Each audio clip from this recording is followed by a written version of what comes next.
Da última vez, falei sobre como o plano de Deus, que está sendo realizado através da nação de Israel. Talvez alguns de vocês já saibam disso, mas a nação de Israel foi destruída em 70 depois de Cristo e por cerca de 1900 anos existiram como uma nação sem um país. Mas, ao fim, sua terra foi restaurada para eles e, em 1948, Israel foi reestabelecida como uma nação independente e então também foi aceita como um Estado-membro das Nações Unidas. Essa nação, que desapareceu por quase 2000 anos, de repente, apareceu mais uma vez. Existiu uma nação de Israel antes disso, mas esta desapareceu por cerca de 1900 anos. E, todavia, a nação de Israel foi restaurada.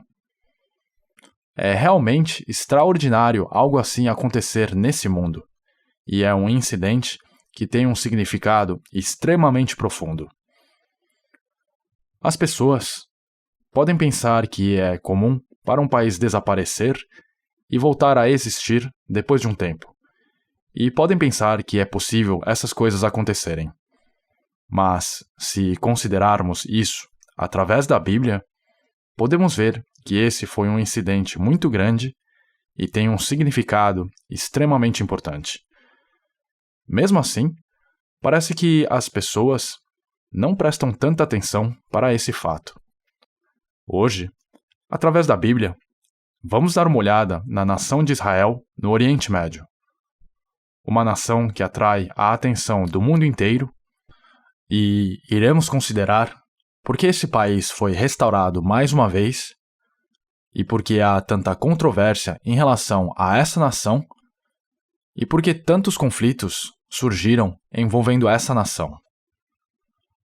A Bíblia será a nossa base enquanto procuramos o motivo disso. Veremos que, nesse mundo, isso significa que o fim está se aproximando e o dia em que Jesus retornará a este mundo está chegando. A Coreia foi anexada ao Japão por 36 anos e a nação chamada República da Coreia desapareceu. Mas, então, depois de 36 anos, ela foi restaurada e foi estabelecida mais uma vez como uma nação independente. É verdade que outros países na região do sudeste da Ásia, países como Laos, Vietnã e Camboja, Índia e Indonésia também, todas, por um período, estavam sob o governo de países como Portugal, França e Inglaterra e também conquistaram sua independência. Mas, com exceção de Israel, não há outro exemplo de uma nação que tenha desaparecido, seus cidadãos foram dispersos pelo mundo por quase 2000 anos e depois retornaram para sua terra mais uma vez. No caso de Israel, não são muitos os israelitas que permaneceram vivendo naquela terra.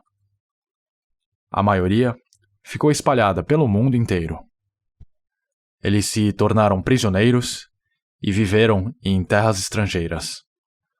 A terra em si se tornou propriedade de outras nações e o povo foi espalhado pelo mundo. E essa situação continuou por não menos de cerca de 1900 anos. Mas, então, esses israelitas voltaram e estabeleceram uma nação independente mais uma vez. Isso nunca aconteceu com nenhuma outra nação. Ao estudarmos a Bíblia hoje, veremos como esses eventos estão embasados na Bíblia e como o plano de Deus que foi estabelecido em Escrituras há muito tempo, cerca de 2 ou 3 mil anos atrás, foi concretizado e continua precisamente sendo como está na Bíblia. Vamos olhar alguns desses eventos através da Bíblia. Vamos para a Bíblia agora. Jeremias, capítulo 30.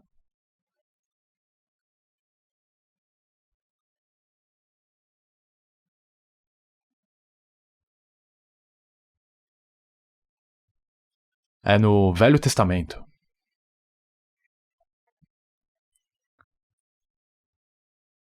Jeremias, capítulo 30.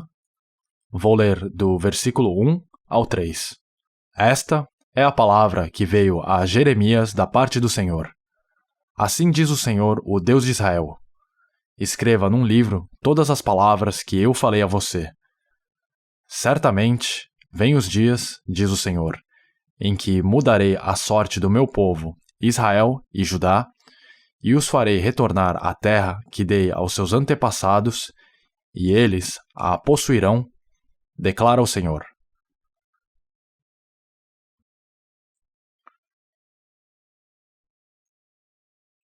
Esse livro de Jeremias foi registrado cerca de 2550 ou 560 anos atrás.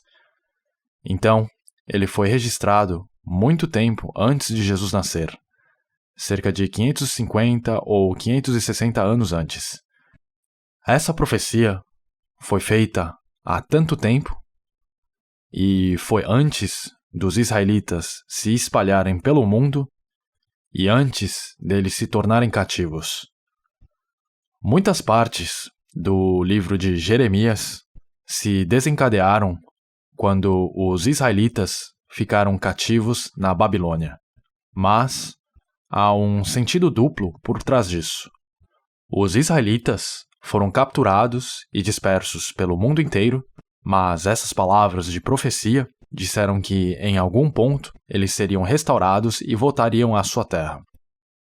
Se olharem aqui no versículo 2 diz: assim diz o Senhor, o Deus de Israel: escreva num livro todas as palavras que eu falei a você. As palavras que foram escritas dessa maneira são as palavras da Bíblia. Deus revelou essas coisas ao profeta Jeremias. Ele disse para escrever em um livro eventos que aconteceriam no futuro. As palavras que ele escreveu naquela época agora formam o livro de Jeremias. Então, ao lermos o livro de Jeremias agora, podemos ver se as palavras de Deus são de fato verdade e se os eventos de fato aconteceram dessa maneira. Versículo 3. Certamente vêm os dias, diz o Senhor, em que mudarei a sorte do meu povo, Israel e Judá, e os farei retornar à terra que dei aos seus antepassados, e eles a possuirão, declara o Senhor. Foi registrado aqui na Bíblia, 2500 anos atrás, que os israelitas, que estavam espalhados por todo o mundo, voltariam para sua terra e a repossuiriam. Sem dúvidas, vocês sabem sobre o conflito do Oriente Médio. Países no Oriente Médio, como Egito, Síria, Jordânia, Líbano, países cercando Israel, se levantaram contra Israel, levando às guerras do Oriente Médio. A terceira dessas guerras do Oriente Médio é chamada a Guerra dos 6 Dias e ocorreu em 1967. Essa foi a terceira das guerras do Oriente Médio. Na época da Guerra dos 6 Dias, as tropas israelenses tomaram posse de toda a terra de Israel. Essa é a terra de Israel. Essa é a terra de Israel e esse é o Mar Morto. E aqui no norte fica o Mar da Galileia. Essa terra é mais ou menos do tamanho do estado do Sergipe. Antes da Guerra dos 6 Dias, os israelitas entraram nessa terra e se estabeleceram aqui. Há uma região que é chamada de Cisjordânia ou West Bank em inglês. Esse é o Rio Jordão. A Cisjordânia é a região a oeste do Rio Jordão que se estende até Jerusalém e várias regiões ao norte e sul. A nação da Jordânia ocupava essa área, e ao norte estão as colinas de Golã, que eram ocupadas pela Síria. o Egito ocupava a área ao sul, e os palestinos estavam vivendo aqui, espalhados por essa região. Mas, em 1967, na época da Guerra dos 6 Dias, as tropas israelenses ocuparam toda essa área até a Península do Sinai ao sul e toda a área ao oeste do Rio Jordão, a área referida como Cisjordânia, e a região das colinas de Golã ao nordeste. Conquistaram essa área inteira.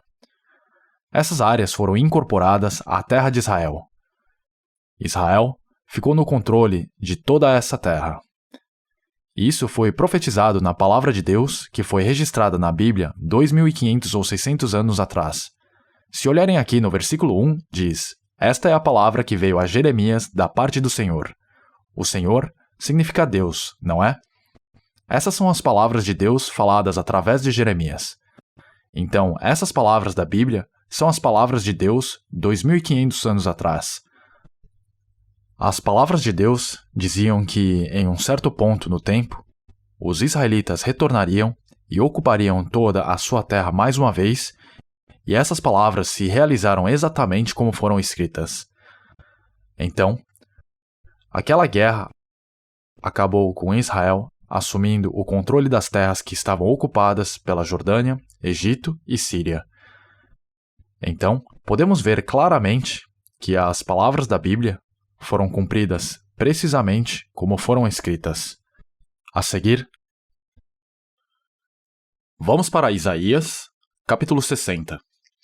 Isaías é o livro antes de Jeremias.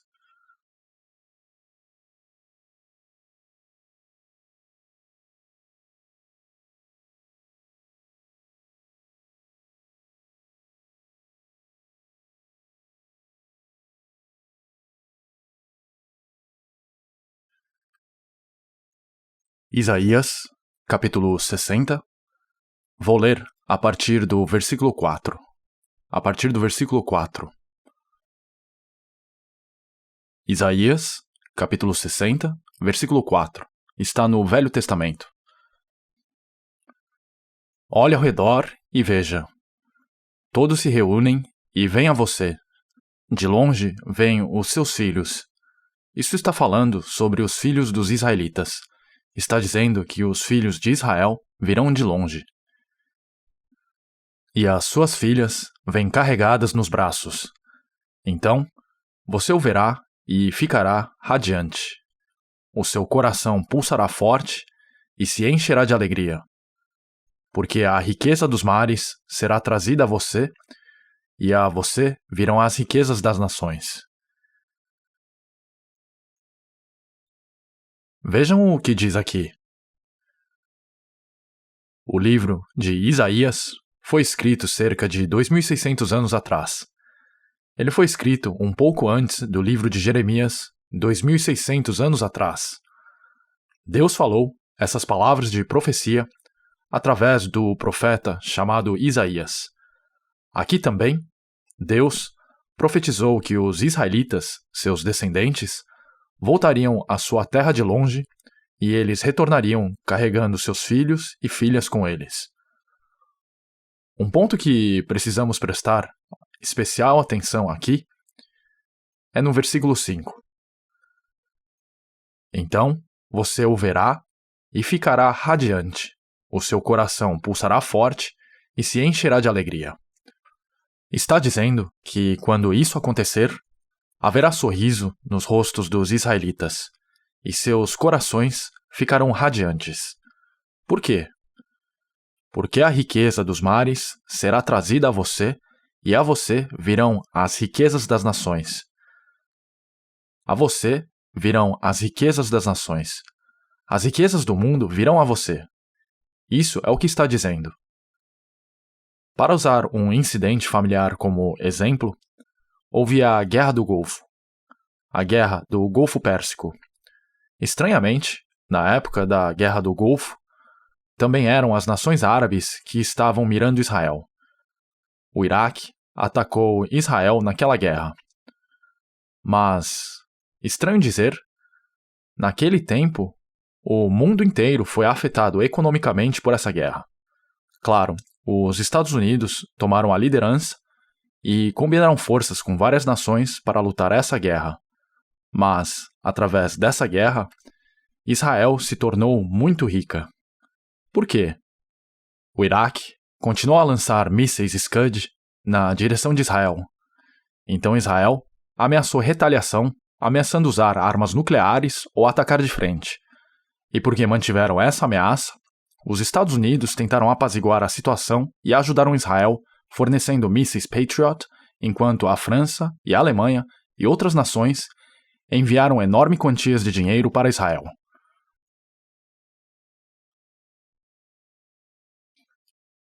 Isso é apenas um exemplo, mas dessa forma, a riqueza do mundo, as riquezas das nações, voltou para Israel, como diz nesse versículo. Israel tem uma influência em todos os aspectos econômicos do país chamado Estados Unidos. Os bancos e grandes corporações são todos controlados por eles. É essa a extensão de suas afiliações. De qualquer maneira, podemos ver claramente que há uma grande possibilidade de que virá um momento em que toda essa riqueza se inclinará na direção de Israel. Nesse versículo diz: a você virão as riquezas das nações. Podemos ter certeza de que eventos sucederão exatamente como diz aqui. Logo antes disso, diz aqui, porque a riqueza dos mares será trazida a você. Se olharem aqui, há 3 mares em Israel. Esse é o Mar Mediterrâneo, às vezes referido como o Mar Grande. Então, mais para dentro, temos o Mar Morto, também conhecido como Mar de Sal. Então, se forem para o norte, aqui, há o Mar da Galileia. Esse não é um mar de verdade, é um lago. Mas na Bíblia, ele é referido como o Mar da Galileia. O Mar da Galileia.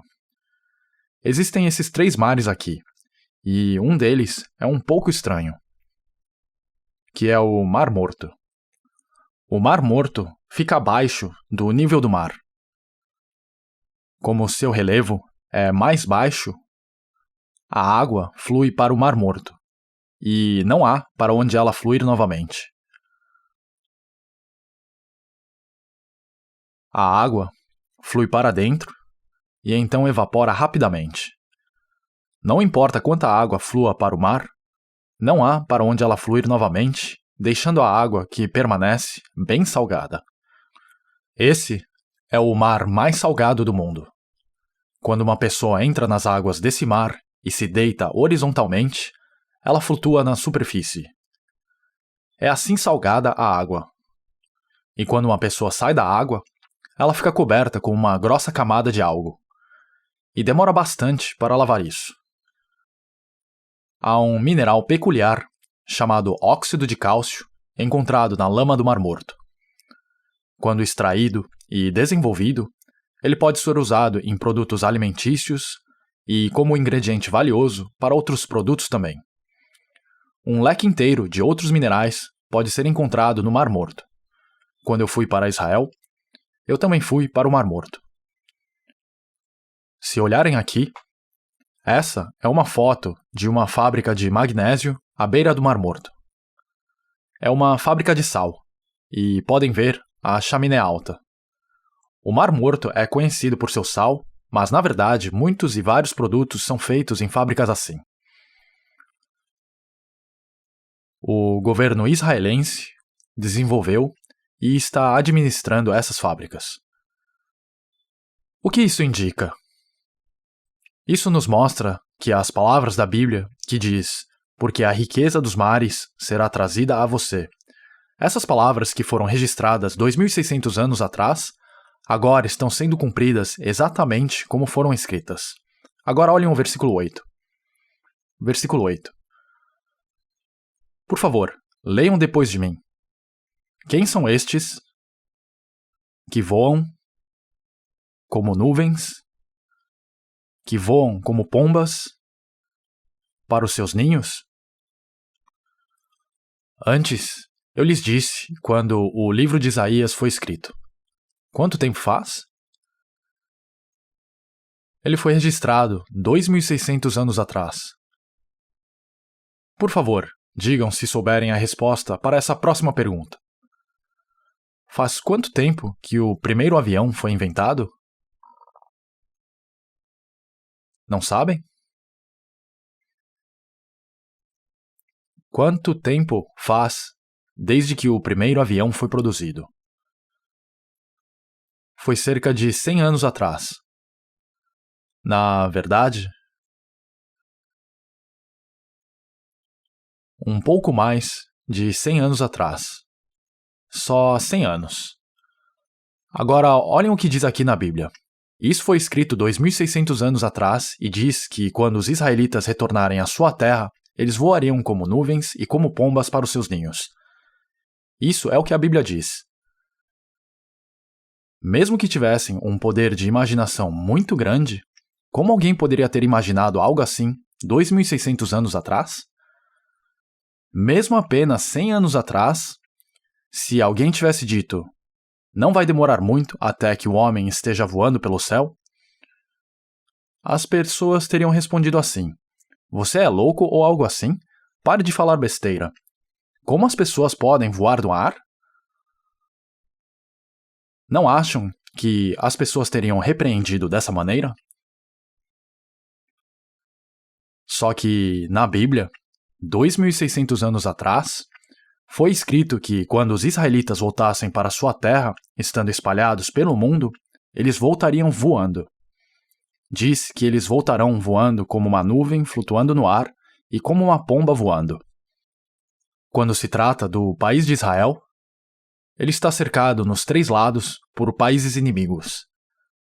Nos 3 lados há países inimigos e no restante é fronteira com o mar. A Coreia do Sul está em uma situação parecida. Agora pode vir aqui de navio do Japão.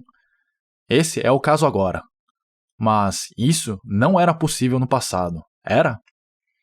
E Israel é parecido.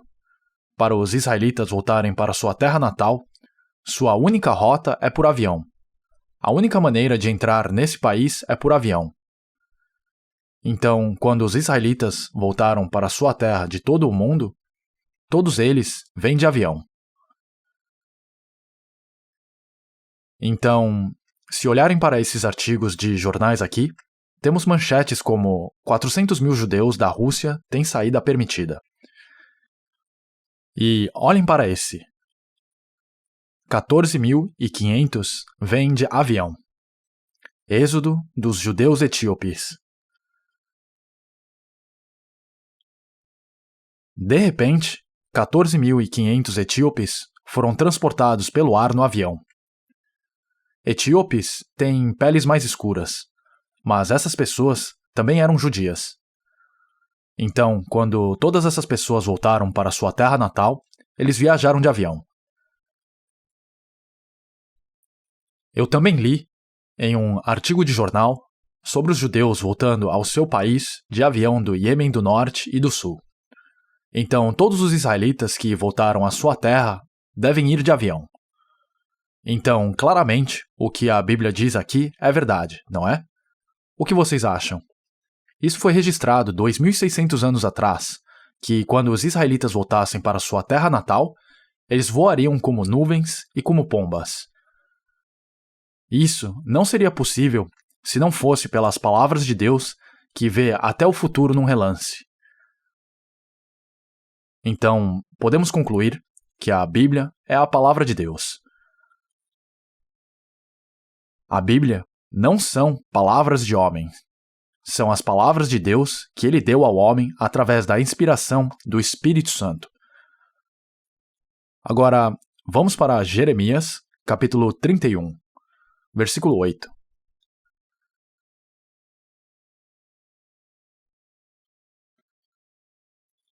Versículo 8. Jeremias, capítulo 31, versículo 8. Versículo 8. Vejam, eu os trarei da terra, do norte, e os reunirei dos confins da terra. Entre eles estarão o cego e o aleijado, mulheres grávidas e em trabalho de parto.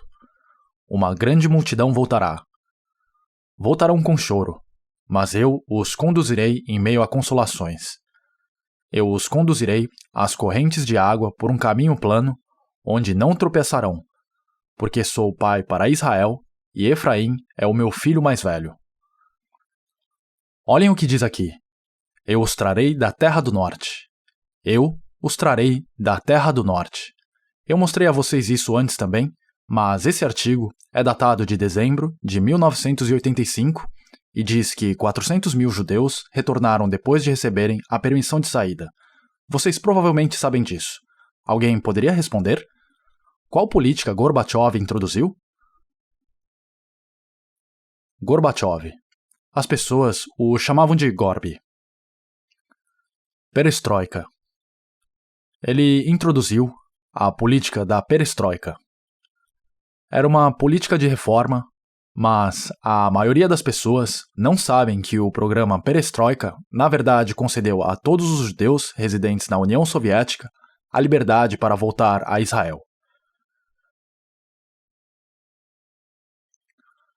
Não muito tempo depois disso, depois que a política da perestroika foi introduzida, foi o fim para Gorbachev. A União Soviética foi substituída e Gorbachev foi tirado da sua posição de presidente. Isso foi o que aconteceu.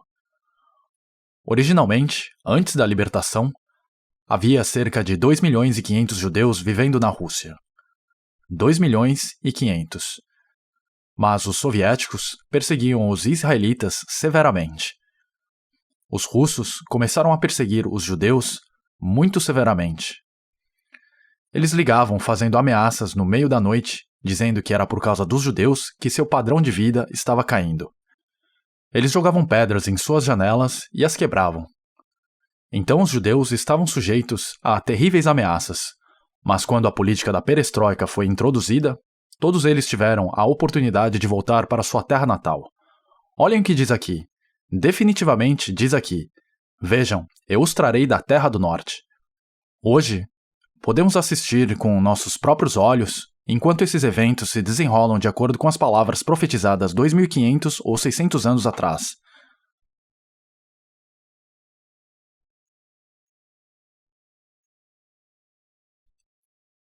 Então, a Bíblia é verdade.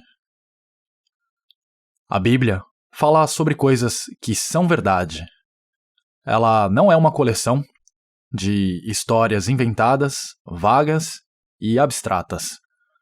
A Bíblia inteira é verdade, do começo ao fim.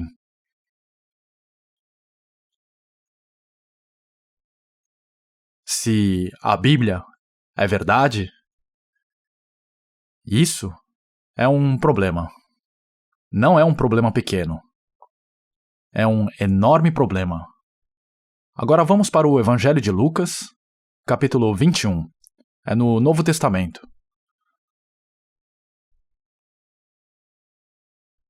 Lucas, capítulo 21. No Novo Testamento. Lucas, capítulo 21.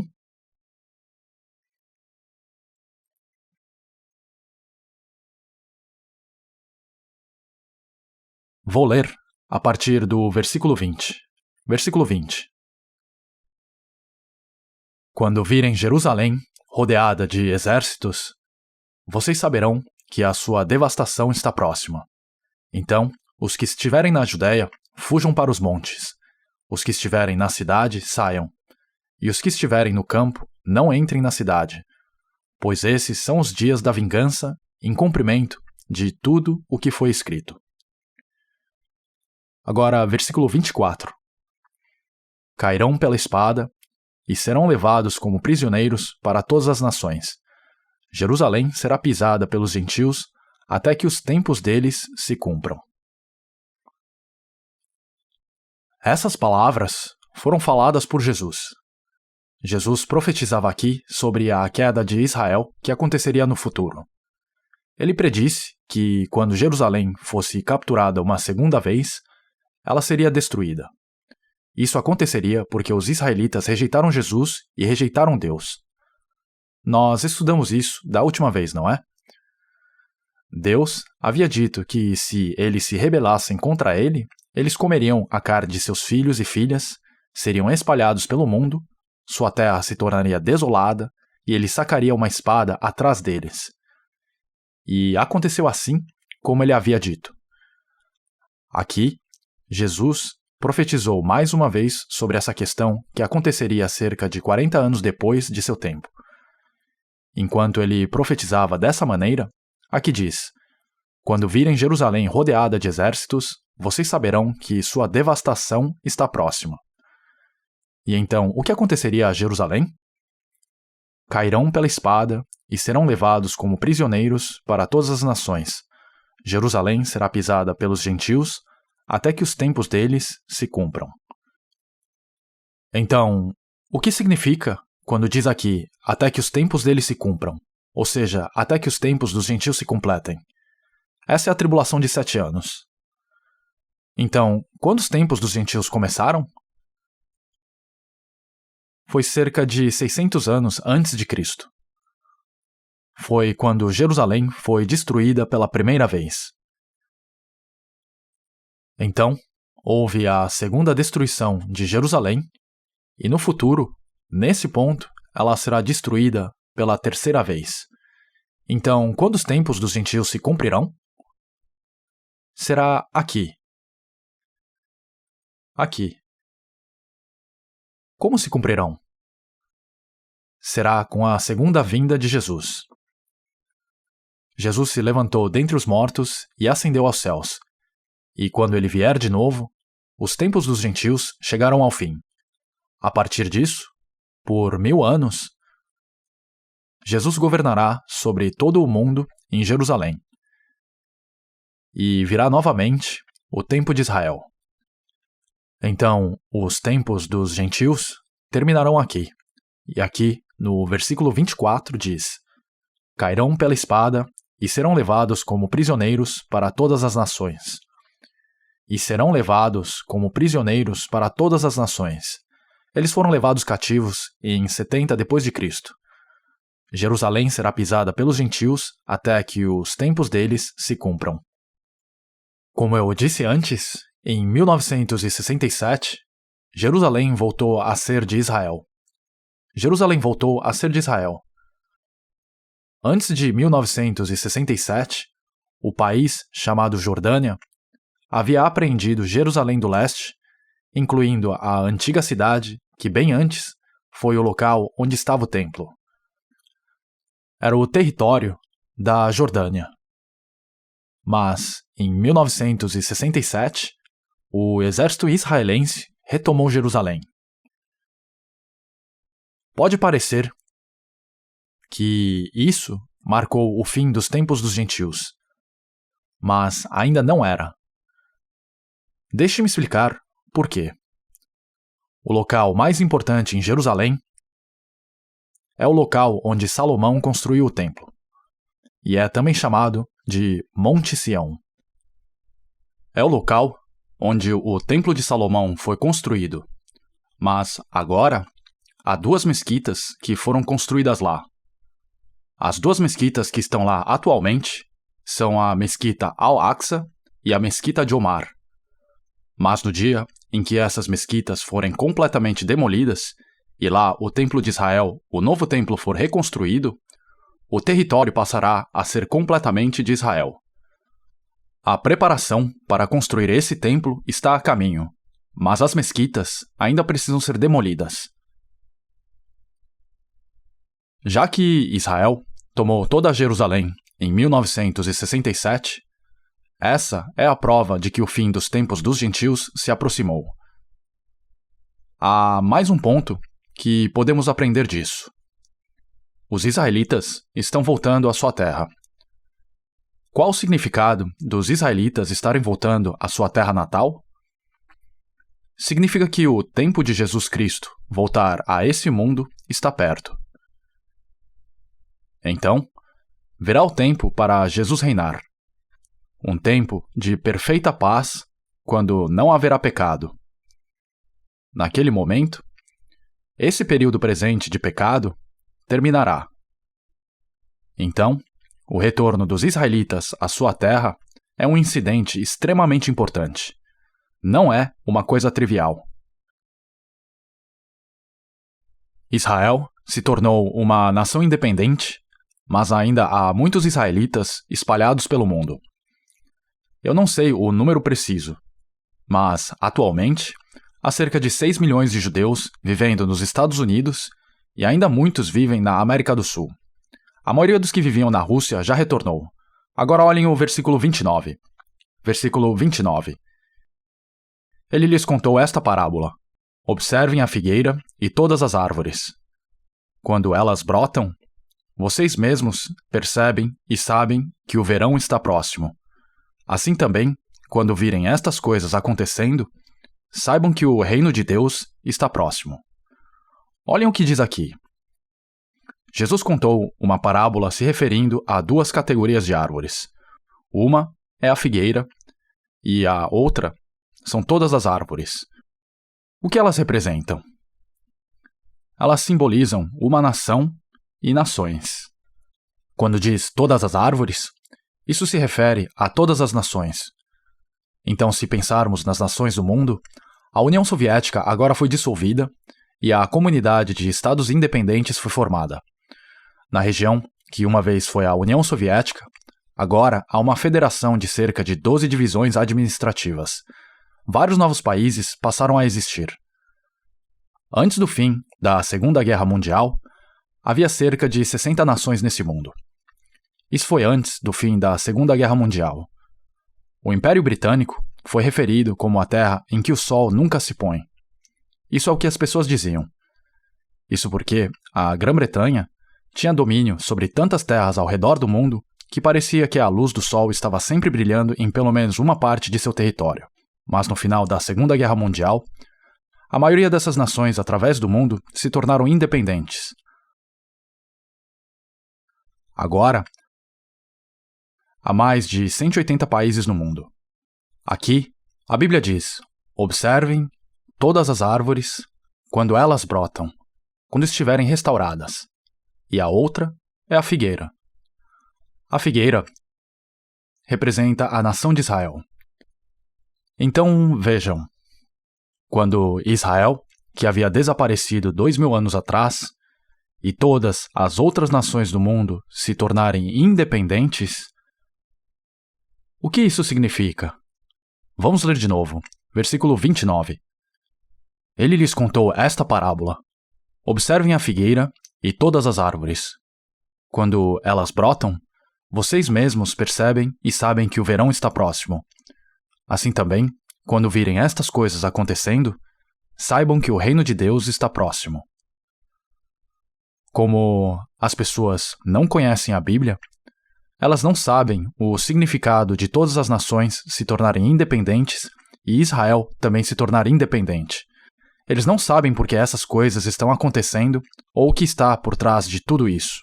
Isso nunca aconteceu no passado, mas agora todas as nações do mundo clamam por liberdade e demandam independência. O que tudo isso significa? Qual o significado da restauração de Israel? Significa que o reino de Deus está próximo. Então a história do mundo, a história desse mundo, é um curso de eventos com o objetivo de estabelecer o reino de Deus. Jesus disse: quando virem estas coisas acontecendo, saibam que o reino de Deus está próximo. Mas pensem nisso. Vocês estão prontos para entrar no reino de Deus? O reino de Deus não está aberto para todos e qualquer um. Você não pode apenas se voluntariar para isso e esperar que consiga. Por favor, repitam depois de mim. Ninguém pode ver o reino de Deus se não nascer de novo. Ninguém pode entrar no reino de Deus se não nascer da água e do Espírito. Jesus disse isso muito claramente. O reino de Deus está próximo. Mas as pessoas estão muito ocupadas com outras coisas. Podemos ver claramente, bem em frente dos nossos olhos, que o reino de Deus está próximo, não é? E ainda assim, as pessoas não se preparam para entrar no reino de Deus. Ninguém pode ver o reino de Deus se não nascer de novo. Vamos para o Velho Testamento. Ezequiel, capítulo 36. É logo depois de Jeremias. Ezequiel, capítulo 36. Ezequiel, capítulo 36. Eu gostaria de falar um pouco sobre o cenário dessa passagem e depois vamos ler. Se olharem aqui,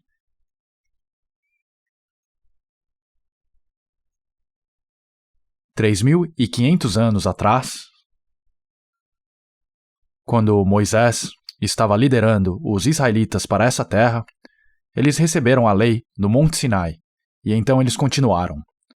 Eles continuaram e passaram num lugar chamado Elat. E então, quando chegaram aqui, eles enviaram espiões para a terra de Canaã. Os espiões foram enviados para espionarem a terra. Quando os espiões voltaram, eles carregavam com eles um cacho de uvas gigante que era tão grande que 2 pessoas tinham que carregar entre eles, suspenso em um bastão.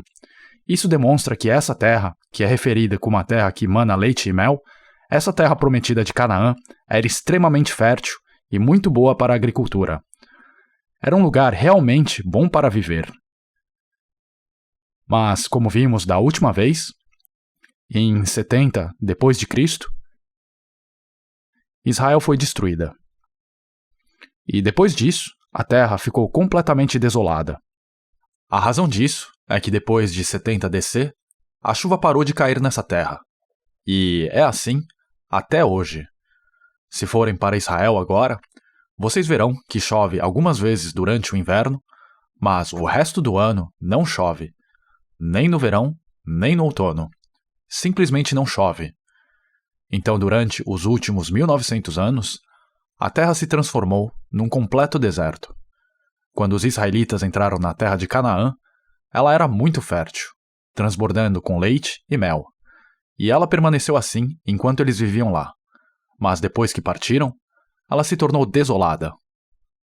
Mas, agora, os israelitas começaram a retornar para sua terra mais uma vez, e a terra está se tornando completamente fértil novamente.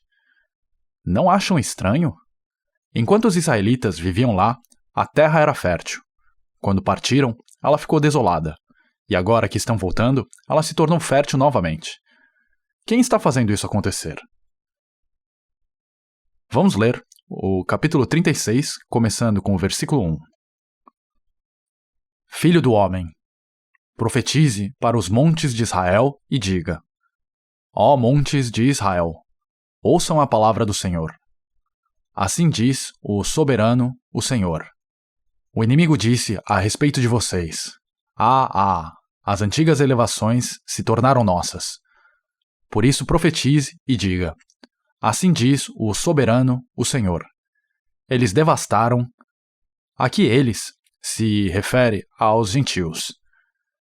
E perseguiram vocês por todos os lados, de maneira que vocês se tornaram propriedade das demais nações e objeto de conversa maliciosa e de calúnia de todos. Então, isso significa que a terra de Israel ficou completamente devastada e se tornou o objeto de piada, objeto de calúnia e de zombaria. Vamos pular para o versículo 7. Versículo 7. Por isso, assim diz o soberano, o Senhor. Juro de mão erguida que as nações ao redor também sofrerão zombaria. Agora que Israel começa a se recuperar, as nações que estão em volta dela ficarão envergonhadas e constrangidas. Versículo 8. Mas vocês, ó montes de Israel, produzirão galhos e frutos para Israel, o meu povo, pois ele virá logo para casa. Estou preocupado com vocês e olharei para vocês favoravelmente. Vocês serão arados e semeados. Então, olhem o que diz aqui. Apesar de parecer estranho, a terra de Israel, que esteve completamente desolada, agora está se tornando extremamente fértil.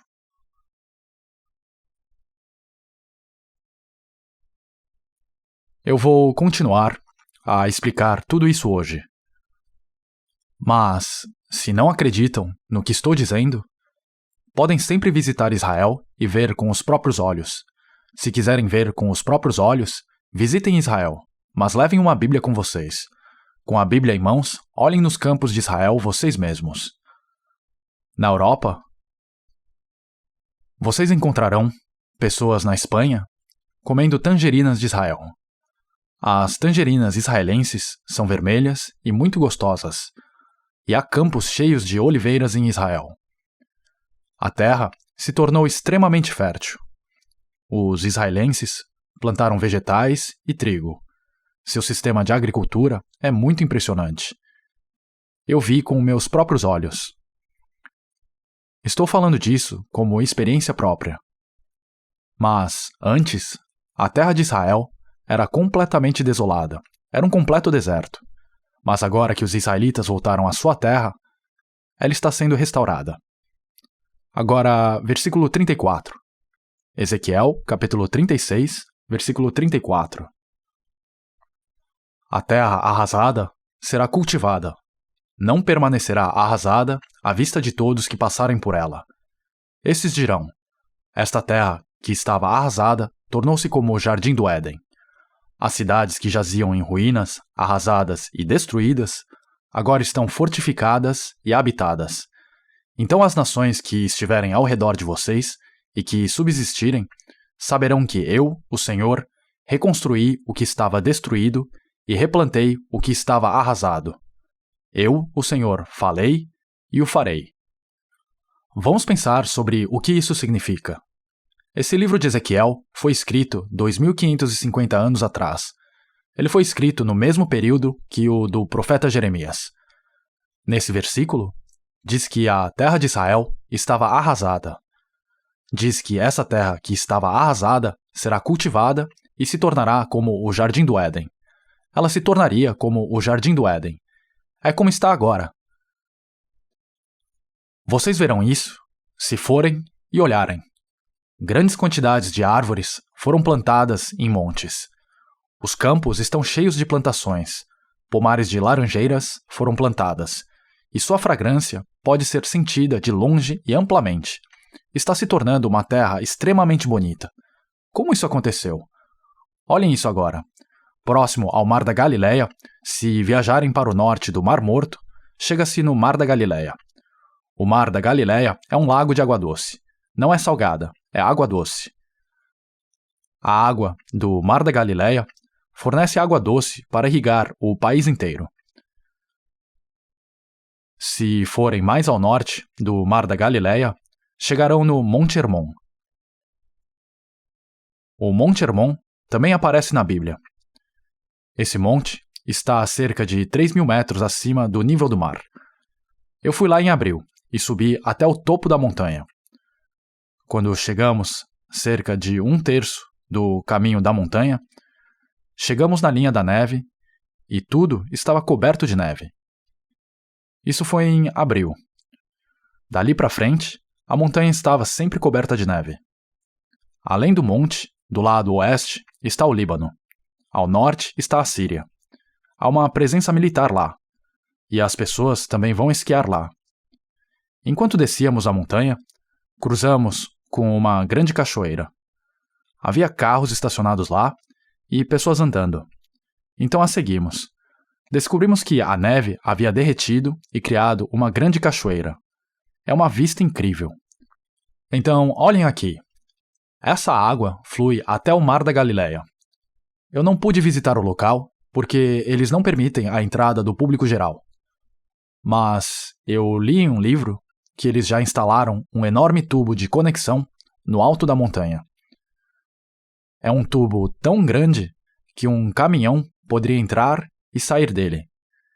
E a água da neve derretida pode ser canalizada através do tubo para um sistema de tubos e chuveiros automáticos que irrigam o país inteiro. Então, mesmo agora, mesmo se não chover o ano todo, eles só precisam ligar o interruptor e todos os campos serão regados. A água jorra para cima e cai no solo. Vamos pensar sobre isso. Essa região ficou seca por 1.900 anos. O sol brilhou nessa terra e havia provido nitrogênio nesse solo. Então não havia necessidade de fertilizantes, apenas precisava de água. Então as atividades agrícolas floresceram. Enquanto dirigíamos pelos campos de lá, eu vi uma terra inteira coberta com nuvens de gotículas de água criada por um spray dos chuveiros automáticos. Olhem o que diz aqui. No versículo 35. Estes dirão: esta terra que estava arrasada tornou-se como o jardim do Éden. As cidades que jaziam em ruínas, arrasadas e destruídas, agora estão fortificadas e habitadas. Olhem o que diz aqui. Não pensem sobre isso apenas vagamente. Essas palavras, que foram registradas 2.500 anos atrás, estão sendo cumpridas hoje, precisamente como elas foram escritas.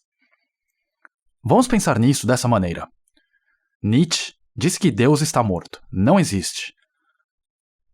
Mas, se esse fosse o caso, será que os eventos estariam acontecendo precisamente como diz nessas palavras da Bíblia? O que vocês acham? É porque as palavras da Bíblia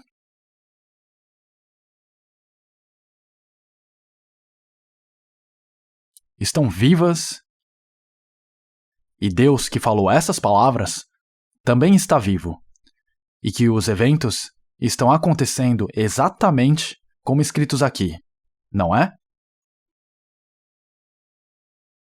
Não é verdade? Deus não está vivo? As palavras da Bíblia estão vivas, não estão? O fato dessas palavras se realizarem milhares de anos depois de serem escritas não prova isso?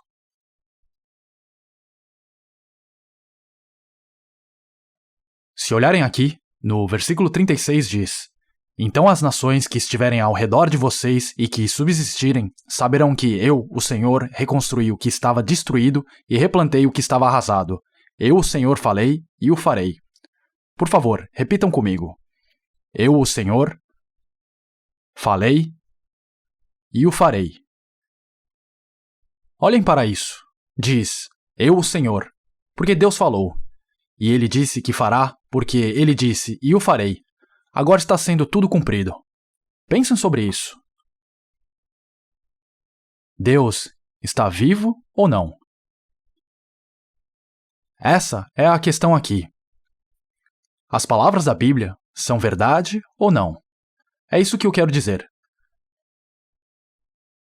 Se fosse ver todas as passagens relacionadas a essa questão e se explicasse tudo para vocês, eu teria que falar por muito tempo. Mas, mesmo pelo que lemos até agora, podemos ver que a Bíblia é definitivamente verdade. E Deus que falou essas palavras é o Deus vivo. Deus criou esse mundo cientificamente e através de suas palavras. Em outras palavras, ele criou tudo de acordo com as leis. Deus está controlando a história da humanidade de acordo com sua palavra. Isso é muito claro, não é? E um dia, vocês terão que encontrar com Deus. Lemos isso no sermão anterior, mas em Apocalipse, capítulo 21 diz: agora o tabernáculo de Deus está com os homens, com os quais ele viverá. Eles serão os seus povos, o próprio Deus estará com eles e será o seu Deus. Esse é o local onde Deus vive com o homem. Essa é uma referência ao eterno mundo de amor. Algum dia, todos os indivíduos devem encontrar com Deus. E quando encontrarem com ele, será uma questão de julgamento ou vida eterna para vocês. Será um ou outro. Quer gostem ou não. Mesmo que não gostem, vocês deverão ficar diante de Deus e serão julgados se não tiverem experienciado a salvação de seu espírito. Mas, se seu espírito é nascido de novo, você encontrará Deus com tremenda alegria e um coração feliz e grato. Esse é o propósito do homem nascer e viver nesse mundo. Não vivemos apenas para viver e morrer, e esse é o fim. A vida não é fútil assim. Vamos para Ezequiel, capítulo 37.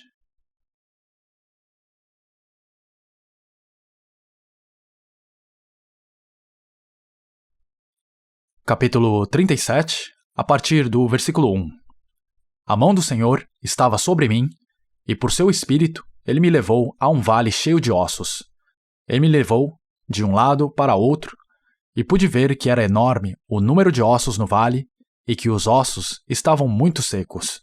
Ele me perguntou: Filho do homem, estes ossos poderão tornar a viver? Eu respondi: Ó soberano Senhor, só tu o sabes. Então ele me disse: Profetize a estes ossos e diga-lhes: Ossos secos, ouçam a palavra do Senhor. Assim diz o soberano, o Senhor, a estes ossos: Farei um espírito entrar em vocês, e vocês terão vida. Porei tendões em vocês, e farei aparecer carne sobre vocês, e os cobrirei com pele. Porei um espírito em vocês, e vocês terão vida. Então vocês saberão que eu sou o Senhor. E eu profetizei conforme a ordem recebida.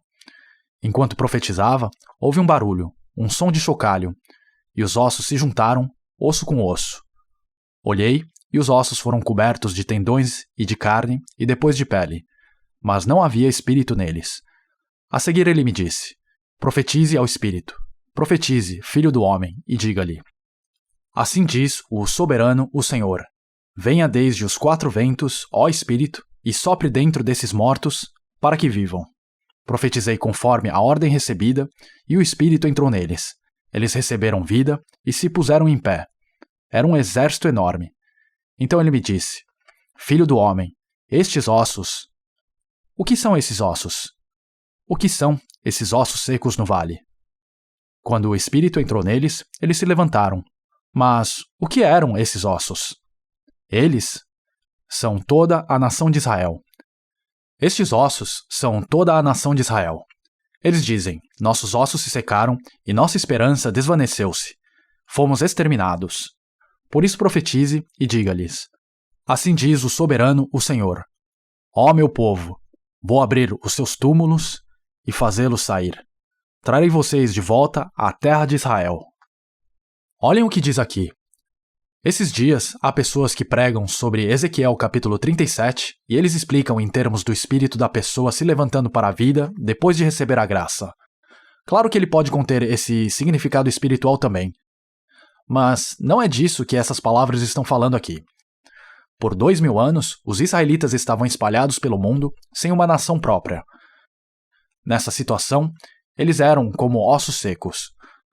Mas agora, eles estão voltando, e seu país e nação seriam restabelecidos.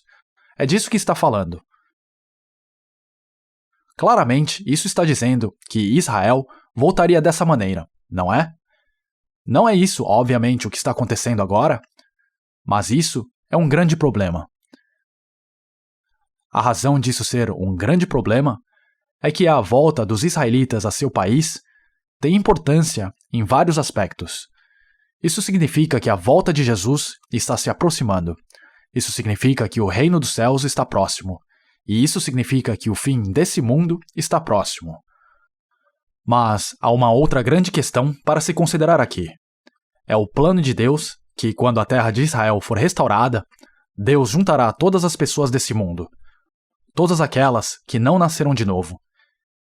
Ele irá juntá-las e irá julgá-las. Esse é o seu plano. Ele tem esse plano de julgá-las. Vamos para Apocalipse, capítulo 1.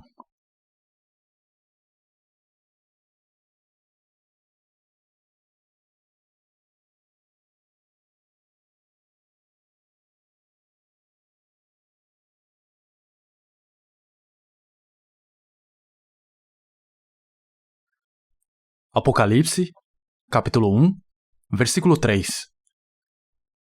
Está no Novo Testamento, próximo ao final da Bíblia. Apocalipse, capítulo 1, versículo 3. Vamos ler juntos. Feliz aquele que lê as palavras desta profecia, e felizes aqueles que ouvem e guardam o que nela está escrito, porque o tempo está próximo. Vamos nos tornar felizes hoje? Vocês gostariam de ser feliz? Não gostariam? Vocês têm que ser honestos, não tem? Mas quando as pessoas falam sobre ser feliz, elas normalmente pensam em outras coisas, como terem sorte quando jogam. Falam sobre ser feliz, com longa vida, ter muitos filhos, ser saudável e muitas outras coisas. Mas tudo isso é insignificante. Por quê? A Bíblia diz: os anos de nossa vida chegam a 70 ou a 80 para os que têm mais vigor. Entretanto, são anos difíceis e cheios de sofrimento. A vida inteira de um indivíduo é cheia de trabalho, tristeza, preocupações, tormento e raiva. Ele mal consegue completar sua vida dessa maneira. E então, quando suas costas se curvam, ele se aproxima da morte e diz: a vida é insignificante. Tudo foi fútil. Ele é impotente diante da morte e deve se entregar a ela. Isso é a vida. Pensem sobre isso. Qual é a felicidade em viver esse tipo de vida? Qual é o ponto em fazer muito dinheiro e se tornar rico? Qual é o ponto de estudar muito e se tornar um doutor? Que tipo de felicidade é essa? Quanto ela dura? Mas já que existe a verdadeira felicidade aqui, vamos tentar recebê-la. Olhem o que diz aqui. Feliz aquele que lê as palavras desta profecia, e felizes aqueles que ouvem e guardam o que nela está escrito, porque o tempo está próximo. Olhem para isso agora. As pessoas fazem todos os tipos de coisa para se tornar feliz, mas há uma maneira fácil aqui, um método muito fácil. Feliz aquele que lê e ouve as palavras desta profecia. Já que diz que aquele que lê e aqueles que ouvem serão felizes, vamos receber essa felicidade hoje. Por favor, não façam pouco caso dessa questão. Isso é real. Vocês realmente podem se tornar felizes. O livro do Apocalipse é muito difícil de entender. Por ser tão difícil, as pessoas tendem a evitá-lo e, mesmo quando leem, não entendem realmente o que está dizendo. Mesmo assim, mais interpretações foram feitas sobre o livro do Apocalipse do que qualquer outro livro da Bíblia. Mas, ao mesmo tempo, essas interpretações também são as mais ridículas. E ainda assim, há uma chave para desvendar o livro de Apocalipse. Há uma chave que desvenda, assim como uma fita de abertura permite que se abra uma sacola sem nenhum problema. Vamos para Apocalipse, capítulo 5.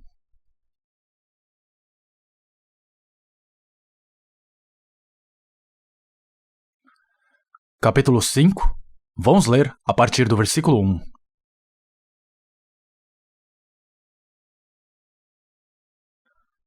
Então vi, na mão direita daquele que está assentado no trono, um livro em forma de rolo, escrito de ambos os lados e selado com 7 selos.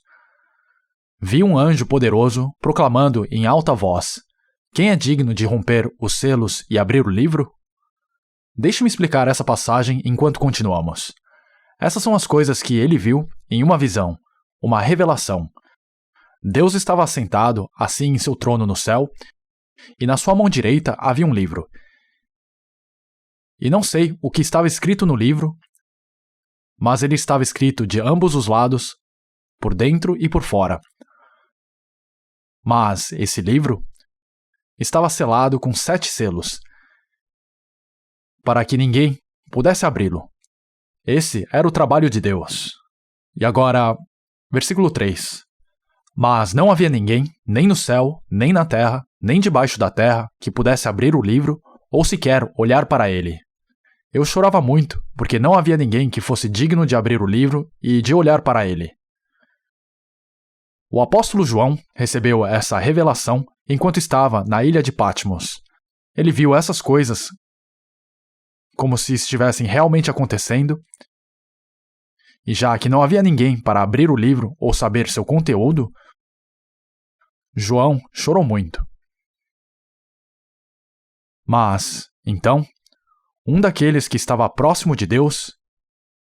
Então, um dos anciãos me disse: Não chore, eis que o leão da tribo de Judá, a raiz de Davi, venceu para abrir o livro e os seus 7 selos. Depois vi um cordeiro. O cordeiro se refere a Jesus. Jesus é o cordeiro, que parecia ter estado morto. Jesus veio a este mundo e foi morto. Em pé, no centro do trono, cercado pelos 4 seres viventes e pelos anciãos. Ele tinha 7 chifres e 7 olhos, que são os 7 Espíritos de Deus enviados a toda a terra. Ele se aproximou e recebeu o livro da mão direita daquele que estava assentado no trono. Jesus se aproxima a Deus o Pai e recebe o livro. Ao recebê-lo, os 4 seres viventes e os 24 anciãos prostraram-se diante do Cordeiro. Cada um deles tinha uma harpa e taças de ouro cheias de incenso, que são as orações dos santos. E eles cantavam um cântico novo. Tu és digno de receber o livro e de abrir os seus selos, pois foste morto e com teu sangue compraste para Deus gente de toda tribo, língua, povo e nação. Tu os constituíste reino e sacerdotes para o nosso Deus, e eles reinarão sobre a terra. Quando Jesus, como o Cordeiro, recebe o livro, os anciãos e os 4 seres viventes que estavam lá cantam um cântico com voz alta. Em outras palavras, eles louvam a Deus. E agora, versículo 11. Então olhei e ouvi a voz de muitos anjos, milhares de milhares e milhões de milhões. Eles rodeavam o trono, bem como os seres viventes e os anciãos, e cantavam em alta voz. Então os exércitos celestiais de anjos começam a cantar juntos. Todos eles cantarão juntos. Quando os 24 anciãos e os seres viventes começam a cantar juntos, todos os anjos também começam a cantar em voz alta. Versículo 12. E cantavam em alta voz: Digno é o Cordeiro que foi morto de receber poder, riqueza, sabedoria, força, honra, glória e louvor. E agora o versículo 13.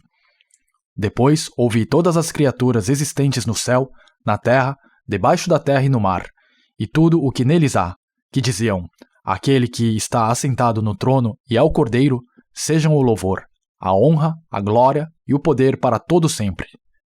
Olhem o que diz aqui. Depois ouvi todas as criaturas existentes no céu, na terra, debaixo da terra e no mar. Todas as criaturas do universo vão cantar. O que isso significa? Qual cântico o peixe no mar poderia cantar? Qual cântico os pássaros no céu teriam cantado? Qual cântico o universo poderia estar cantando? Talvez estejam pensando que é um absurdo dizer que todas essas coisas estavam cantando. Mas também há um versículo na Bíblia que diz que as estrelas cantam. Há um piano ali. Se tocassem aquele piano, ele cantaria, apesar de não ter vida nele. Quando o coral canta um hino, eles cantam no tempo com o acompanhamento do piano. Mas há um instrumento musical que é bem maior que aquele piano. Eu sei disso de fato. O universo é esse instrumento. Como eu mencionei anteriormente em outra palestra, a Terra gira em seu eixo enquanto segue seu caminho orbital, e ela faz um tremendo barulho enquanto faz isso. Eu já ouvi o som que a Terra faz enquanto ela gira. Uma vez, fui para a Curtis Machine Company, que fica em Greenbelt, Maryland, não tão longe de Washington, D.C., nos Estados Unidos. Era uma companhia que fabrica satélites. Astronautas que viajaram em espaçonaves além da atmosfera terrestre fizeram uma gravação do som que a Terra faz enquanto gira em seu eixo, e a companhia disponibilizou isso para os visitantes ouvirem. Então eu fui lá e ouvi o som da Terra girando. Quando se aperta os teclados do piano, martelos na parte de dentro batem nas cordas e cada corda produz um som diferente. Há o som que a Terra produz quando gira. Há o som que Marte produz quando gira. E todas as estrelas da Via Láctea fazem um som diferente quando giram. Há o som que elas fazem enquanto se movem em seus caminhos orbitais e enquanto giram em seus eixos. Então, cada um produz seu som único, dependendo de sua posição. Eu acredito que esse som é muito mais bonito e mais magnífico do que o som que vem daquele piano. Então, não há dúvidas de que, do ponto de vista de Deus, não é errado dizer que o mundo natural está sempre cantando.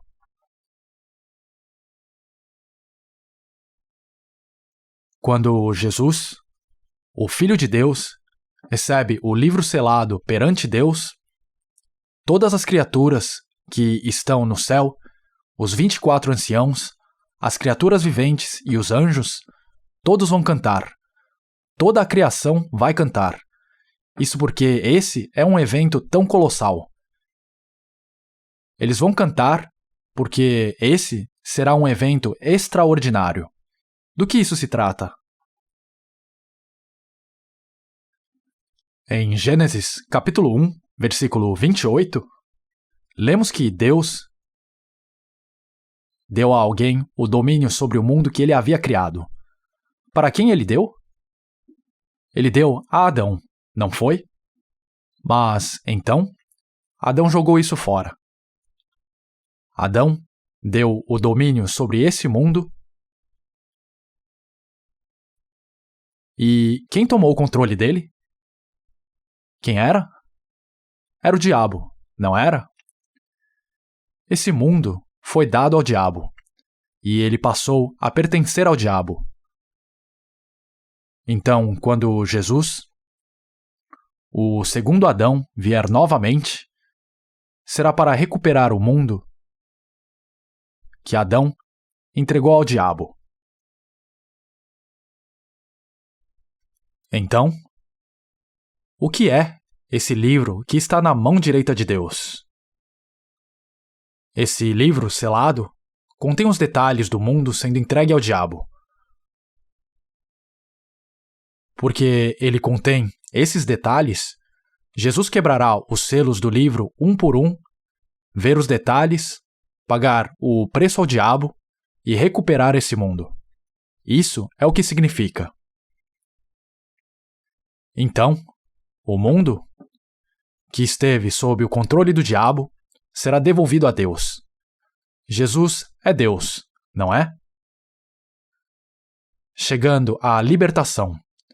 É por isso que os 24 anciãos, as criaturas viventes, os exércitos de anjo, pessoas e toda a criação canta grandiosamente.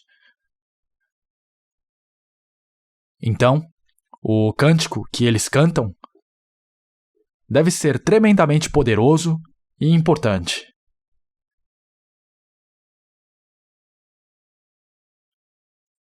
Vamos para Romanos, capítulo 8.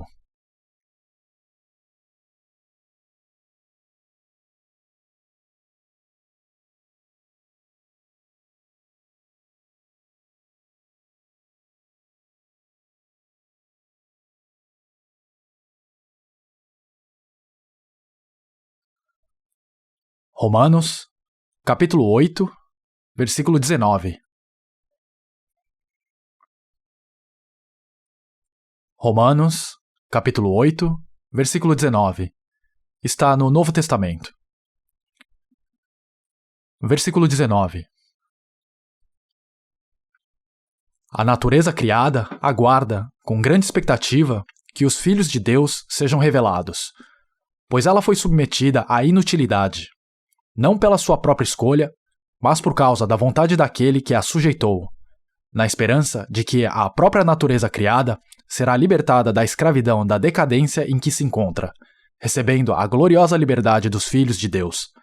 Sabemos que toda a natureza criada geme até agora como em dores de parto. Olhem o que diz aqui. A natureza, aqui, se refere a todo o universo. Toda a natureza criada no universo está gemendo, como em dores de parto. O que isso significa? Ela se apodrece, ela fede e segue a lei da selva. Imaginem que há um campo cheio de flores lindas, mas há gritos de dor emanando debaixo das flores. Você olha mais de perto e vê que uma cobra capturou um sapo e está engolindo-o. Esse é o som do gemido. Quando as pessoas colocam um pouco de comida de pássaro em um ninho debaixo da beirada de seus telhados para pegar um pássaro, eles ouvem seus piados quando o pegam e acham que o pássaro está cantando, mas na verdade ele está chorando. O pássaro está chorando porque ele foi pego, mas é prazeroso ao ouvido, então as pessoas gostam de ouvir, mas esse também é o gemido. Quando vem um pintinho piando no quintal, ele parece muito bonitinho e adorável. Mas, se ele estivesse deitado lá morto, é realmente uma coisa desagradável de se ver. Quando as folhas caem das árvores, elas apodrecem e liberam um mau cheiro. A água no mundo hoje também se tornou contaminada por causa da poluição. Toda a natureza criada está gemendo e doente. Por quê? Ela está gemendo, mas por quê? Já que toda a natureza criada está sob o controle do diabo, toda criatura está gemendo. Mas, enquanto a criatura está gemendo e em dores de parto, ela está ansiosamente esperando por algo. Ela está esperando por algo. O que ela espera? Olhem o que diz aqui.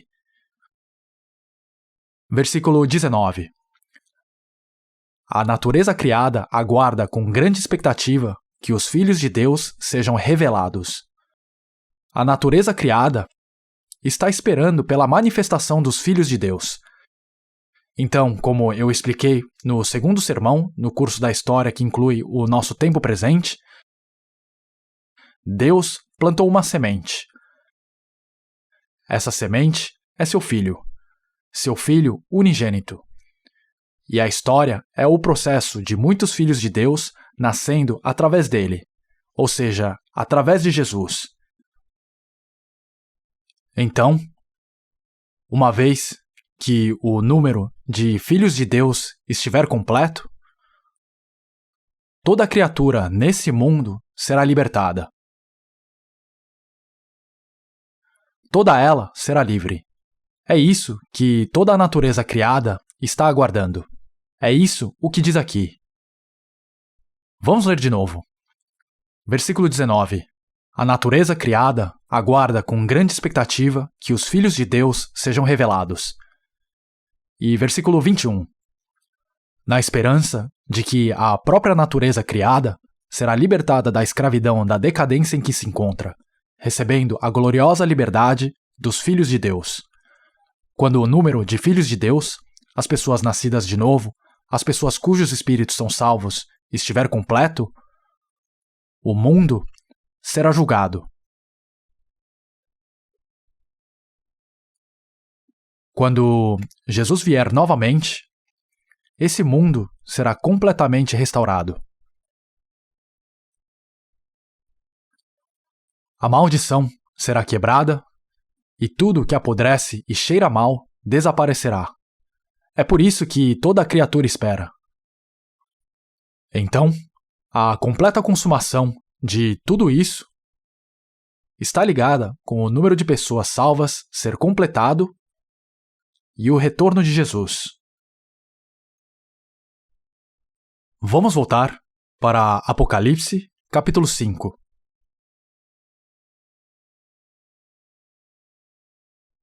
Como disse antes, quando Jesus vier para recuperar esse mundo que foi entregue ao diabo, ele abrirá esse livro. Enquanto ele abre os selos um por um e abre o livro, o preço será pago ao diabo. O preço será pago. O preço será pago ao diabo. E Jesus tomará de volta ao mundo. Deixe-me fazer uma pergunta. Quando Deus pagar o preço ao diabo, o que é esse preço? Qual será esse preço? Julgamento será o preço. Então, enquanto os selos são quebrados um por um, o julgamento do mundo começará a se desdobrar. É isso que significa. Apocalipse, capítulo 6. Capítulo 6, versículo 1. Observei quando o Cordeiro abriu o primeiro dos 7 selos. Então ouvi um dos seres viventes dizer com voz de trovão: Venha! Olhei, e diante de mim estava um cavalo branco. Seu cavaleiro empunhava um arco, e foi-lhe dada uma coroa. Ele cavalgava como vencedor, determinado a vencer. Aqui, Jesus, o Cordeiro, recebeu o livro e abriu um dos selos. E alguém sobre um cavalo branco apareceu. Alguém sentado sobre um cavalo branco apareceu, e ele tinha um arco. Um arco que foi usado há muito tempo como uma arma. Ele tinha um arco e diz: cavalgava como vencedor determinado a vencer. Então esse homem, no cavalo branco, será nosso tópico de estudo agora. Ele é o Anticristo. Ele sairá vitorioso para vencer, mas ele não terá sucesso. Esse homem, no cavalo branco, estará imitando Jesus, já que Jesus também virá em um cavalo branco. Então, o primeiro selo. Por favor, olhem aqui. Os 7 anos de tribulação, quando começará? Começará com a aparição do Anticristo. Começará quando o Anticristo aparecer. E agora o segundo selo. Versículo 3. Quando o Cordeiro abriu o segundo selo, ouvi o segundo ser vivente dizer: Venha! Então saiu outro cavalo, e este era vermelho. Seu cavaleiro recebeu o poder para tirar a paz da terra e fazer que os homens se matassem uns aos outros. E lhe foi dada uma grande espada. Isso está falando sobre uma guerra. O segundo selo foi quebrado e o preço a ser pago foi mostrado. Qual é o preço? É guerra. Não sabemos o número exato, mas durante esses 7 anos de tribulação, cerca de 2/3 das pessoas desse mundo morrerão. Uma terrível guerra acontecerá. Esse é o preço que será pago ao diabo. E agora o terceiro selo. Versículo 5. Quando o Cordeiro abriu o terceiro selo, ouvi o terceiro ser vivente dizer: Venha! Olhei, e diante de mim estava um cavalo preto. Seu cavaleiro tinha na mão uma balança. Então ouvi o que parecia uma voz entre os 4 seres viventes, dizendo: 1 quilo de trigo por 1 denário e 3 quilos de cevada por 1 denário. Está falando sobre uma fome. Uma fome. 1 denário é uma quantidade grande de dinheiro, mas diz que isso será pago por 1 quilo de trigo ou 3 quilos de cevada. Uma grande fome ocorrerá durante essa tribulação. Pessoas não conseguirão pagar comida mesmo com muito dinheiro. E então, haverá terremotos. Terremotos. Eu não sei se estão cientes de quantos terremotos ocorrem nesse mundo. Um grande número de pessoas morre em terremotos todos os anos. Esses terremotos acontecem na América do Sul, ao longo da costa do Pacífico, até a costa oeste dos Estados Unidos, até o Alasca. Eles ocorrem pelo Japão e ao sul e na China continental. Eles ocorrem pelo Oceano Índico e em lugares como Turquia, Irã e Grécia e na região da Ucrânia. Muitos terremotos continuam a ocorrer. E continua havendo muitas vítimas de todos esses terremotos. Como eu expliquei no primeiro sermão, quando a lava debaixo da terra borbulha e então explode para a superfície, isso é uma erupção vulcânica, e essa erupção pode fazer a terra tremer. Há outras causas também, principalmente o movimento das placas tectônicas.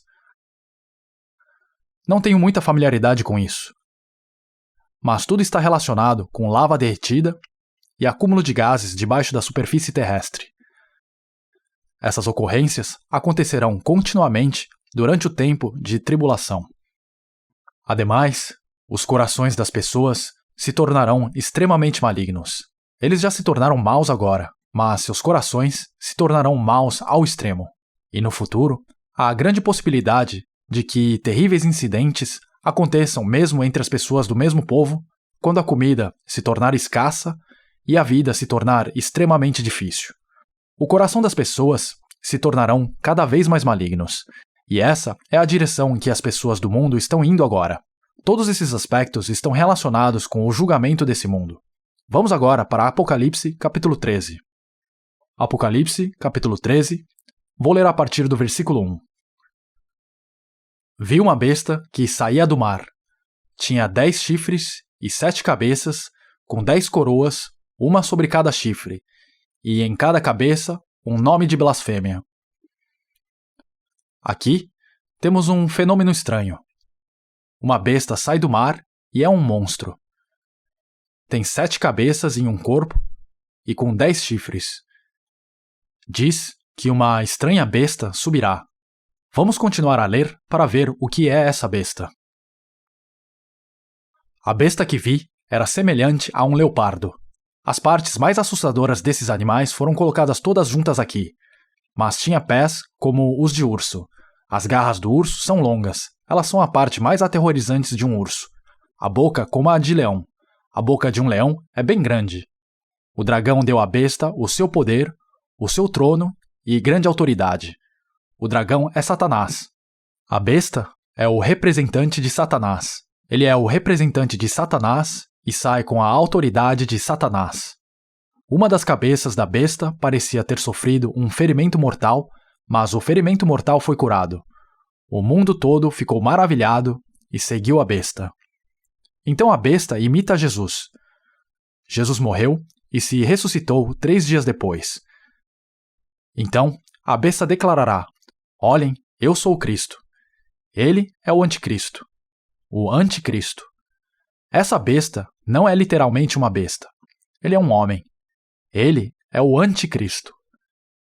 Então, no versículo 4 diz: adoraram o dragão, que tinha dado autoridade à besta, e também adoraram a besta, dizendo: quem é como a besta? Quem pode guerrear contra ela? A besta foi dada uma boca para falar palavras arrogantes e blasfemas. Ele foi dada a autoridade para agir durante 42 meses. Dentre todas as pessoas que nasceram no curso da história, esse homem falará da maneira mais persuasiva. Porque ele fala dessa maneira, todos passarão a segui-lo. Todas as pessoas desse mundo. Versículo 6.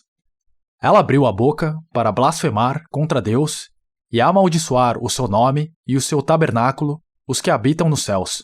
Foi-lhe dado poder para guerrear contra os santos e vencê-los. Vejam o que diz aqui. Foi-lhe dada autoridade sobre toda a tribo. Toda a tribo seriam todas as pessoas do mundo. Povo, língua e nação. Isto é, todos os países deste mundo. Ele governará sobre esse mundo. Quando esse momento chegar, o mundo estará sob um governo único. Uma federação mundial de nações será estabelecida. Uma federação mundial. Isso significa que cada país terá seu próprio governo, mas eles serão liderados por um governo mundial, e ele será o presidente. Quem é esse homem? Vamos para Daniel, capítulo 7, no Velho Testamento. Daniel vem depois de Ezequiel, que lemos anteriormente. Daniel, capítulo 7. Daniel, capítulo 7.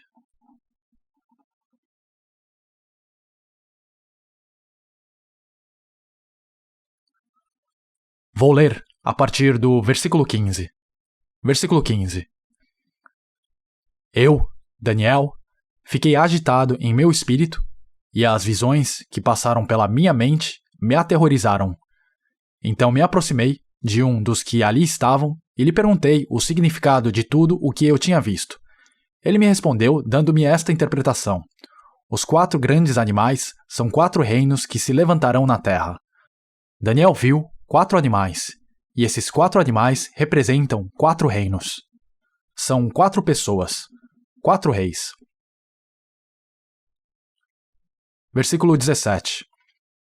Os 4 grandes animais são 4 reinos que se levantarão na terra, mas os santos do Altíssimo receberão o reino e o possuirão para sempre.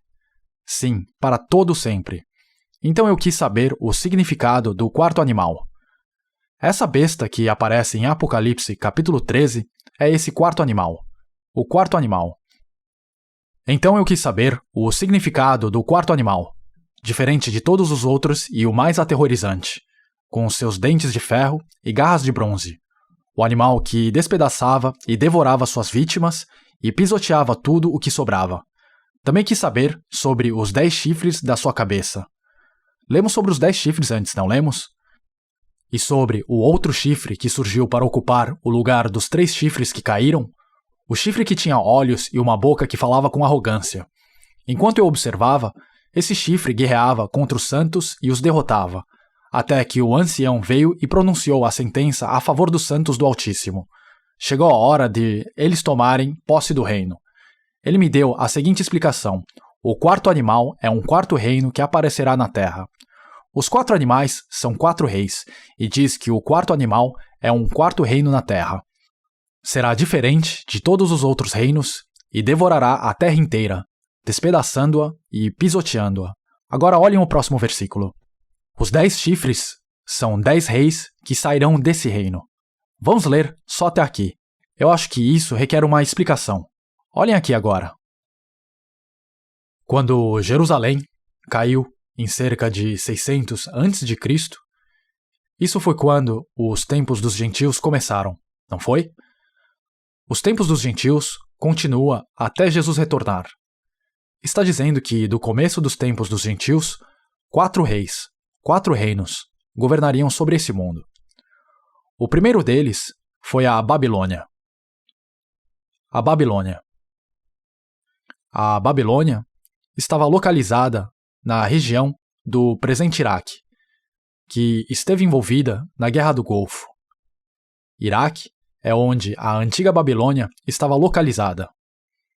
Bagdá, a capital do Iraque, é onde a cidade da Babilônia tinha sido erguida.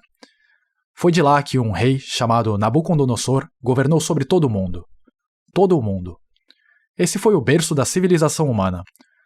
Ele conquistou toda essa região e Jerusalém também foi ocupada.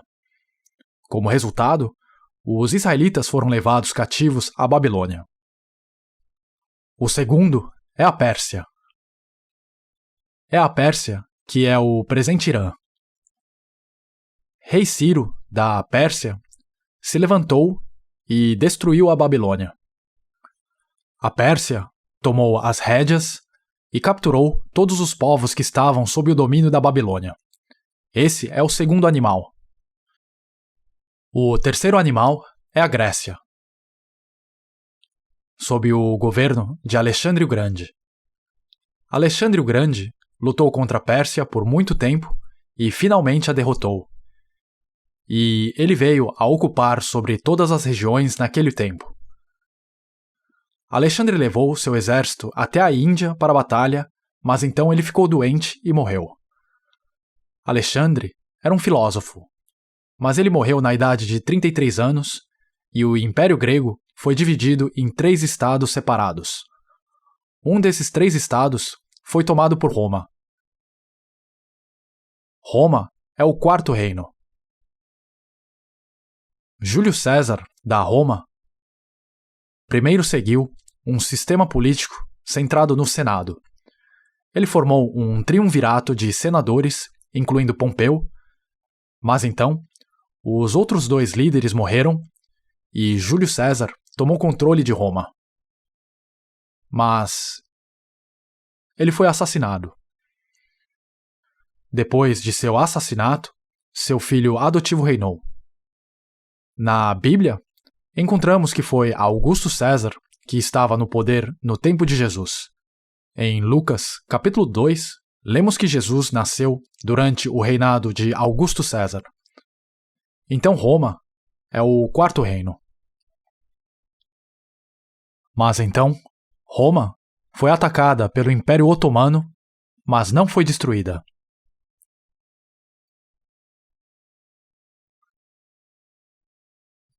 A antiga Roma irá se levantar mais uma vez na Europa. Essa será a ressurreição de Roma. A antiga Roma se levantará de novo. Em Daniel, capítulo 2, encontramos que o rei teve um sonho sobre uma enorme imagem. Sua cabeça era de fino ouro e representa a Babilônia. Seu peito e 2 braços representam a Pérsia. Sua barriga e coxas são a Grécia. E suas 2 pernas são a Roma. Então, embaixo, a imagem tinha 10 dedos do pé. Ele tinha 2 pés e 10 dedos. E aqueles 10 dedos representam 10 nações. Essas 10 nações se unirão como uma nação. Essas palavras foram registradas 2.000, 2.500, 3.000 anos atrás. E agora estão sendo cumpridas bem diante de nossos olhos. Assim como um trem, andando devagar para a sua estação final, a história está lutando enquanto corre seu curso final.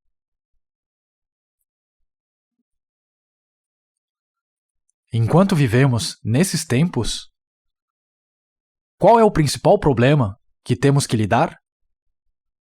Todas essas coisas estão provando que o reino de Deus está próximo.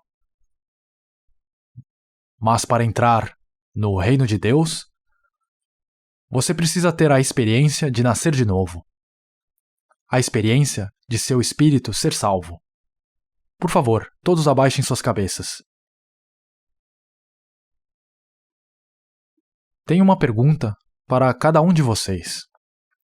E, por favor, respondam em sua consciência. Não importa o que os outros digam. Você já teve a experiência de nascer de novo através do reconhecimento da verdade nas palavras da Bíblia? Se você não teve, você não pode entrar no reino de Deus. Já que essa é uma questão que estamos abordando nessa oportunidade, espero que coloque todo o seu coração para ouvir a essas palavras. Santo Senhor, nós lhe agradecemos. Somos ignorantes e lentos para aprender, mas oramos que o Senhor nos faça reconhecer a verdade em sua palavra enquanto a lemos. É com toda a sinceridade que estamos pregando sua palavra. Senhor, por favor, cuide desses trabalhos e nos guie através do Espírito Santo para que a porta aos corações daqueles ouvintes possam ser abertos e eles possam receber sua voz em seus corações. Oramos para que o Senhor cuide do resto do tempo que temos juntos e oramos em seu nome. Amém.